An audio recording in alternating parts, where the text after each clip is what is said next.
दोस्तों, आपके अपने YouTube channel 3D campus Alwar में आपका स्वागत है। आज जो हम वीडियो बनाने जा रहे हैं वो है सीटेट L1 का जो एग्ज़ाम हुआ है आज, उसकी जो साइकोलॉजी आई थी उसकी वीडियो है। जल्दी से आप अपनी आंसर की मैच कर लीजिए कि आपके जो CDP है, बाल विकास है शिक्षा शास्त्र में, कितने क्वेश्चन आपके राइट हुए हैं और कितने रॉन्ग हैं। बिना देरी के हम सोल्व करते हुए आगे बढ़ते हैं। देखो, क्वेश्चन नंबर 1 है कि डिस्ग्राफिया किससे संबंधित है। देखिए, जो डिस्ग्राफिया है एक नर्वस विकार है, यानी कि तंत्र की विकार है जो किससे संबंधित है, भाषा से संबंधित है। ग्राफ क्या है, लिखने से संबंधित। तो हमको देखो तीसरा ऑप्शन मिल रहा है कि विशेष अक्षरों और आकार को बनाने में क्या होगी, कठिनाई होगी। तो हमारा आंसर क्या होगा, 3 होगा। नेक्स्ट हम क्वेश्चन देखते हैं कि प्रतिभावान बच्चों को शिक्षित करने का उपागम जो उन्हें असामान्य रूप से तीव्र गति से पाठ्यचर्या के माध्यम से आगे बढ़ाता है वो क्या कहलाता है। यानी कि जो प्रतिभाशाली बच्चों को शिक्षित करने के लिए जो चाहिए वो क्या है, त्वरण चाहिए यहाँ पे, और कुछ नहीं चाहिए। क्या चाहिए, त्वरण। और ब्रैकेट में देखो यहाँ लिखा भी हुआ है गतिवर्धन। अब उनकी गति बढ़ानी है, तीव्र गति करनी है, तो क्या चाहिए, गतिवर्धन चाहिए। शिक्षक को समावेशी कक्षा की दिशा में काम कर रहे हैं तो उन्हें चाहिए कि शिक्षक अगर समावेशी रूप में काम कर रहे हैं तो उनको क्या होना चाहिए, पाठ्यचर्या में अनुकूल होना चाहिए, विविध दृष्टिकोण को शामिल करना चाहिए, अपने स्वयं में अंतर्निहित पूर्वाग्रहों की जांच करनी चाहिए, विविधता को एक बाधा के रूप में देखें। यानी कि विविधता को शिक्षक को एक बाधा के रूप में नहीं देखना चाहिए, जबकि इस विविधता क्या है, शिक्षण की क्या है, कसौटी है, उसको एक विशेषता के रूप में देखना चाहिए। तो हमारा यही आंसर गलत होगा, बाकी सारे सही हैं। तो हमारा ऑप्शन हो जाएगा 2 राइट, फर्स्ट सेकंड और थर्ड तीनों सही है।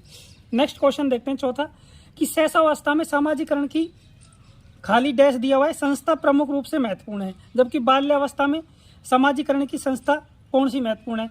तो शैशवावस्था में जो समाजीकरण है वो एक प्राथमिक स्टेज होती है, जबकि जो बाल्यावस्था है प्रारंभिक, उसमें जो स्टेज होती है वो माध्यमिक लेवल की होती है, यानी कि मिडिल लेवल की होती है। तो इसलिए इसका आंसर हो जाएगा प्राथमिक और माध्यमिक आंसर।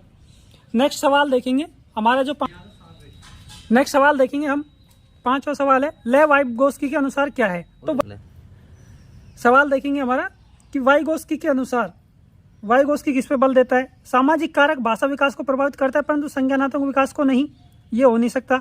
संज्ञानात्मक विकास और भाषा विकास को सुगम बनाता है, बिल्कुल बनाता है, लेकिन ये वाइगोत्स्की के अनुसार नहीं है। भाषा विकास और संज्ञानात्मक विकास एक दूसरे से स्वतंत्र रूप से विकसित होते हैं, नहीं, ये दोनों क्या है, एक दूसरे के सहायक हैं।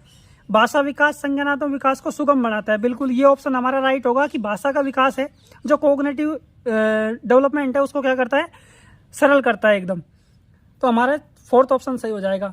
सवाल नंबर 6 हम देखेंगे कि कोलबर्ग के नैतिक तर्क के किस स्तर पर बच्चे आमतौर पर मानते हैं कि लोगों को समाज की अपेक्षा पर खरा उतरना चाहिए।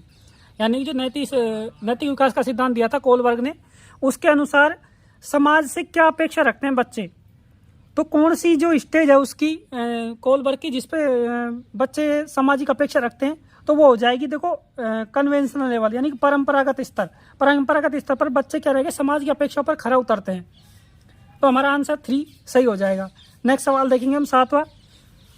कथन दिया हुआ है शिक्षक और साथी जैसे अधिक जानकार अन्य लोगों के साथ बातचीत शिक्षार्थियों को उनकी समझ और कौशल विकसित करने में मदद करने के लिए आवश्यक समर्थन और मार्गदर्शन प्रदान कर सकती है।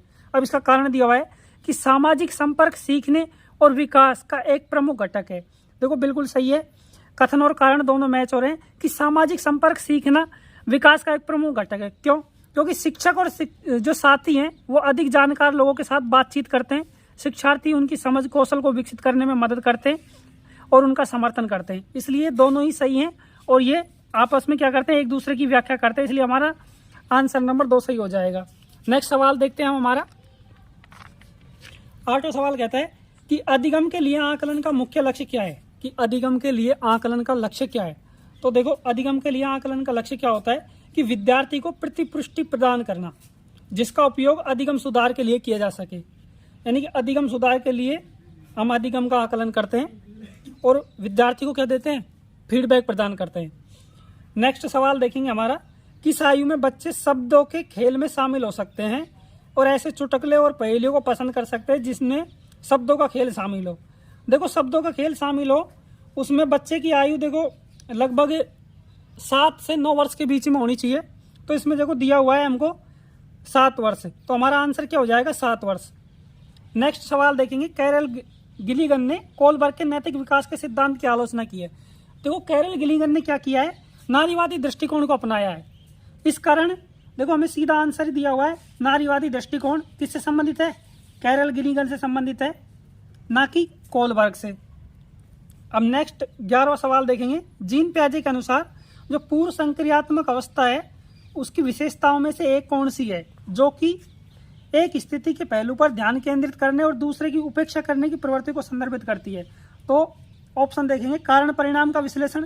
देखो ये नहीं हो सकता।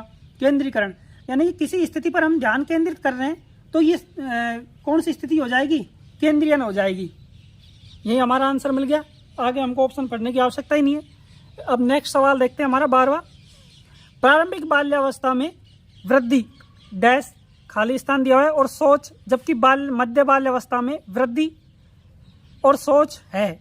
देखो जो प्रारंभिक बाल्यावस्था है उसमें जो वृद्धि है वो क्या होती है? कुछ हद तक स्थिर होती है। क्या होती है? स्थिर। उसके बाद में जो मध्य बाल्यावस्था आती है उस टाइम क्या हो जाती है? बच्चे की जो वृद्धि है, जो सोच है वो आत्म केंद्रित होती है, यानी कि वह स्वयं केंद्रित सोचता है, ना कि दूसरे के आधार पर। जबकि जब मध्य बाल्यावस्था आ जाती है उसकी जो वृद्धि है वो क्या हो जाती है? धीमी हो जाती है। सर्वाधिक वृद्धि कब होती है? शैशवावस्था में। अगर बाल्यावस्था देखी जाए तो जो पूर्व बाल्यावस्था होती है उसमें बालक की वृद्धि क्या होती है? सर्वाधिक होती है। अगर पूर्व बाल्यावस्था ऑप्शन में ना हो तो सर्वाधिक वृद्धि किस में होगी? शैशवावस्था में। अब लास्ट बचा है सोच और खाली स्थान दिया हुआ है। तो मध्य बाल्यावस्था आते आते या उत्तर बाल्यावस्था के स्टार्टिंग में जो सोच है वो कैसी हो जाती है? तार्किक हो जाती है बच्चे की। नैतिक तर्कना, यानी कि जीन पियाजे भी कहता है कि उसका कौन सा है? क्या बोलते हैं? पश्च परंपरागत स्तर, उस पर बच्चे की सोच क्या हो जाती है? तार्किक हो जाती है। तो हमारा ऑप्शन क्या हो जाएगा? दूसरा ऑप्शन सही हो जाएगा। स्थिर, कुछ हद तक आत्म केंद्रित, धीमी और तार्किक। नेक्स्ट दिया हुआ है कि निम्न से कौन सा स्थूल गति कौशल है? देखो नाम से ही पता चल रहा है गति कौशल कौन सा है। देखो बुनाई करना गति कौशल नहीं है, एक कागज पर वृत्त बनाना कौशल नहीं है, कागज पर बड़े आयत की रूपरेखा तैयार करना ये भी गति कौशल नहीं है। तैरने में हम क्या करते हैं? गति करते हैं, तो यही हमारा आंसर हो जाएगा। नेक्स्ट सवाल देखेंगे। भौतिक वृद्धि और विकास खाली स्थान और खाली स्थान सिद्धांत का पालन करता है, यानी कौन सा सिद्धांत है जिसका पालन करता है? यानी कि हमारा जो शरीर का विकास है वो कैसा होता है? सिफेलोकोडियल से प्रोक्सिमोडिस्टल की ओर होता है, यानी कि शीर्षगामी से समीपस्थ की ओर होता है। तो हमारा आंसर क्या हो जाएगा? ये सही हो जाएगा। सिर से पैर की ओर, जिसको हम बोलते हैं सिफेलोकोडियल से प्रोक्सिमोडिस्टल की ओर। नेक्स्ट सवाल देखेंगे 15वां। हावर्ड गार्डनर के अनुसार एक दर्शन शास्त्री के पास किस प्रकार की बुद्धि होती है और मूर्तिकार के पास में किस प्रकार की बुद्धि होती है? देखेंगे जो दर्शन शास्त्री है उसके पास में होती है अंतर्व्यक्ति की बुद्धि और मूर्तिकार होता है उसके पास में होती है दिक् स्थान बुद्धि। तो हमारा ऑप्शन क्या हो जाएगा? 3 सही हो जाएगा। नेक्स्ट सवाल देखेंगे हम 16 नंबर का कि अनुभवजन्यात्मक अधिगम किस पर बल देता है? यानी कि अनुभव आधारित अधिगम किस पर बल देगा? कि आलोचना प्रतिबिंब पर बल देगा। किस पर बल देगा? आलोचना प्रतिबिंब पर बल देगा। तो हमारा आंसर क्या सही हो जाएगा? आलोचनात्मक प्रतिबिंब पर महत्व पर बल देता है अनुभवजन्यात्मक अधिगम। नेक्स्ट सवाल देखेंगे 17वां। बच्चों में समस्या समाधान कौशल को बढ़ाने के लिए कौन सा प्रभावी तरीका है? देखो तीनों ही यहाँ पे जो ऑप्शन है वो सारे नेगेटिव है, जबकि एक ये है कि उन्हें बुद्धि मंथन करने और सहज अनुमान लगाने का अवसर देता है, समाधान कौशल है वो। तो यही हमारा आंसर क्या हो जाएगा? राइट हो जाएगा। नेक्स्ट सवाल देखेंगे 18वां कि कथन को पढ़िए और कारण को मैच कीजिए। शिक्षक को सार्थक वातावरण बनाना चाहिए जिससे सभी बच्चे क्या है? सक्रिय भागीदार और संलग्न हो। कारण सभी बच्चे आंतरिक रूप से सीखने के लिए प्रेरित होते हैं और सीखने में सक्षम होते हैं। बिल्कुल सभी बच्चे आंतरिक रूप से ही होते हैं। तो ए और आर दोनों सही हैं और ये दोनों क्या हैं? एक दूसरे की व्याख्या करते हैं। तो हमारा आंसर ये सही हो जाएगा। अब नेक्स्ट सवाल देखते हैं 19वां। कौन सी प्रक्रिया अधिगम के दौरान योगदान नहीं देती? देखो अधिगम में संगठन भी योगदान देता है, वर्गीकरण भी योगदान देता है, वैचारिक भी योगदान देता है, लेकिन गैर प्रासंगिकरण यानी कि ये हमें योगदान नहीं देता है। तो हमारा ये आंसर सही हो जाएगा। नेक्स्ट सवाल देखेंगे हमारा 20वां। कौन सा एक ऐसा प्रश्न का उदाहरण है जिसमें विद्यार्थी को अपनी सोच पर विचार करने की आवश्यकता होती है? कि विद्यार्थी किस पर विचार करे? अपनी सोच पर। तो इसमें देखो ऑप्शन ये सही हो जाएगा। कक्षा की शुरुआत से क्रियाओं के उपयोग के बारे में आपकी समझ कैसे बदलती है? इससे हम क्या निर्धारित कर सकते हैं?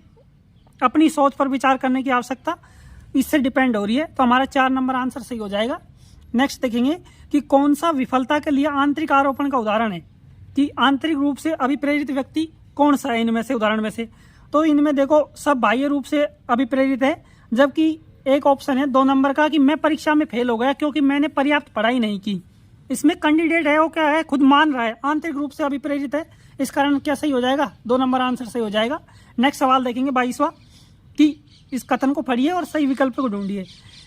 बहुत कम उम्र में दुनिया भर में अधिकांश संस्कृतियों में लड़कियां गुड़िया को खिलौने के रूप में चुनती है, जबकि लड़के किसको चुनते हैं, कार के साथ खेलना पसंद करते हैं।